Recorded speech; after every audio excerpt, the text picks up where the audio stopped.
मनेड़ो वेझो आबादगारनि शाख जी तरक्याती कम में नाक़स मटीरियल इस्तेमाल करण खिलाफ एहतजाज कयो आहे। वधीक तफ़सील मनेड़ो बाब गुलाम मोहम्मद भट्टी जी रिपोर्ट में। मनेड़ो भरिसां डीफेल स्टाफ वटि जिते मोरोबांदी रोड ते डीफेल शाख जे आबादगारनि पारां शाख में नाक़स मटीरियल इस्तेमाल करण सबब जेको आहे हिते सराफा एहतजाजी मुज़ाहिरो करे धरणो हणी मोरोबांदी रोड बंदि करे छॾियो आहे। हाणे अचो त वधीक हिननि सां ॻाल्हायो, हिननि जो वधीक छा चवणु आहे।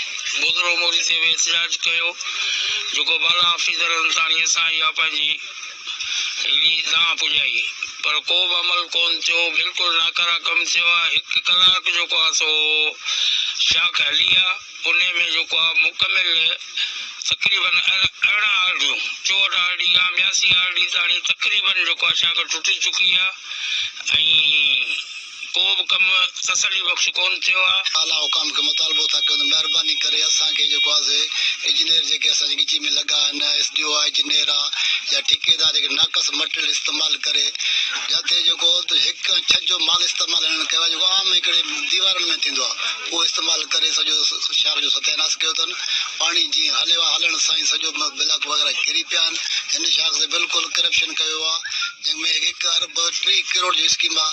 असांजे अंदाज़े में त 3 करोड़ ख़र्च थियो आहे, अरब रुपए जो करप्शन थी वियो आहे। शाख टुटी हंधा हंधा त अञा माना महीनो 2 महीना पाणी न वंदो। हितां जा आबादगार हिकु त फसल किथां खाई सघंदा ऐं त हेतिरी सारी आबादी आहे, हज़ारे माण्हू बेरोज़गार थी वेंदा। ही माइनर जो जेको आहे साल कमु हलियो आहे ऐं उहा जेका हलियो आहे कमु उन माइनर खे ॾिठो वियो आहे, सॼी मीडिया वारनि सॼे दोस्तनि ॾिठो आहे त उहो हंधा हंधा टुटी पई आहे। उन में बिल्कुलु जेको कमु थियो आहे उहो 20% उन्हनि इस्तेमालु कयो आहे।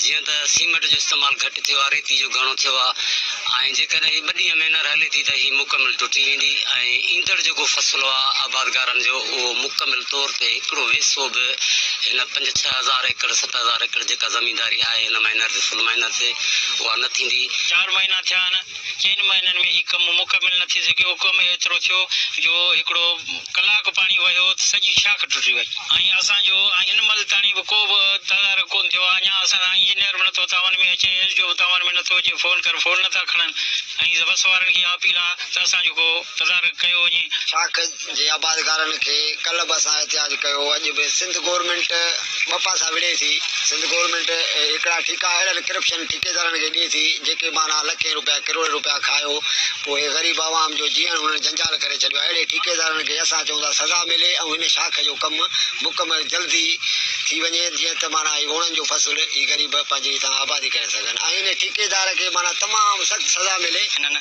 बस वारनि खां मुतालबो कयो आहे त ठेकेदार ऐं इरिगेशन अमलदारनि जे ख़िलाफ़ कानूनी कार्रवाई करे असां सां इंसाफ़ करे शाख जो कमु ॿीहर कराए ॾिनो वञे। कैमरामैन अमजद अली भट्टी सां गॾु गुलाम अहमद भट्टी, KTN न्यूज़ मनेड़ो।